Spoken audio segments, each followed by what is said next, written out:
torching homes and properties of elected leaders.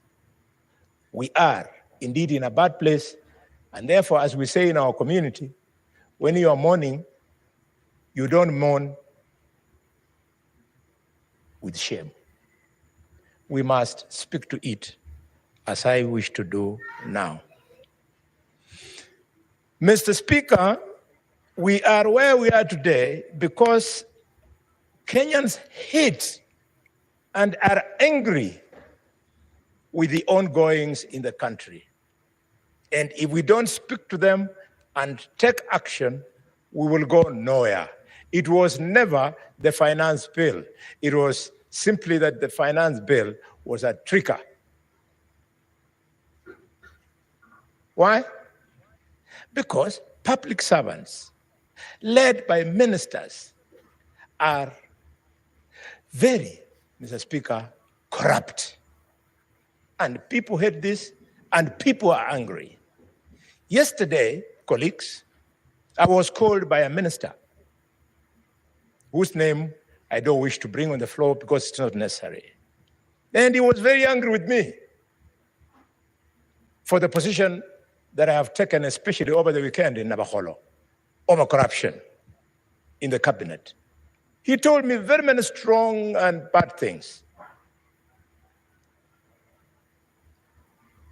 Because people who the other day we were working with here want to think because the Constitution has given them a different office as opposed to the offices as ourselves we have been given, they are therefore in high heaven, they should be worshipped. Nobody should mention their name, even when they are wrong. Mr. Speaker, people are angry and hate public servants because of our own making.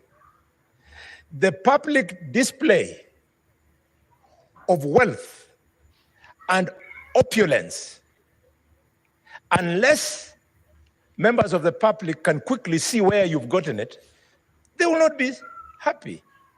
Over the weekend, I was speaking of a young member of parliament from my community who has bought a helicopter. And I know him very well. I wish him well to continue accumulating wealth. I wish him well to continue accumulating wealth. But please, I'm asking the president to ask himself, how can the membership of an MP to a committee of parliament be the basis for him to be able to afford some of the things that are not affordable? Honorable Didmus Barasa, take it easy. Those helicopters will not change your life. Mr. Speaker, I equally offended somebody whose name I never mentioned in Kakamega over the weekend about this issue of opulence. I just wondered, how would an MP be able to donate 20 million shillings at a Harambe?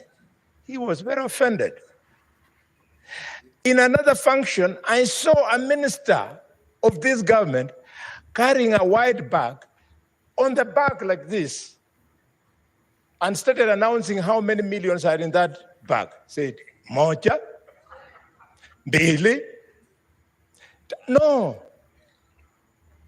Mr. Speaker, if we don't refuse these things, people like Murkomen will think that they are giving us their money. It's not their money. Those are proceeds of corruption.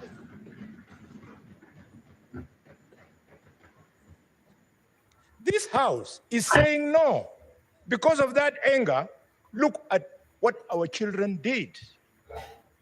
Mr. Speaker, people are angry and hate us as leadership because every weekend, helicopters, they crisscross the skies, all of them going to functions where these millions are being dished. Mr. Speaker, The fuel guzzlers that we drive, I know if you go to this parking, Mr. Speaker, you can see the difference between the vehicle four-wheel drive driven by your senators compared to those ones driven by members of the National Assembly. In the parking of the Senate, you see Prados. But in the parking of the National Assembly, you see high-end vehicles that sometimes you only see. And why, Mr. Speaker? Because of an unconstitutional fund called CDF. That unconstitutional fund, the courts made a pronouncement that it was unconstitutional and illegal.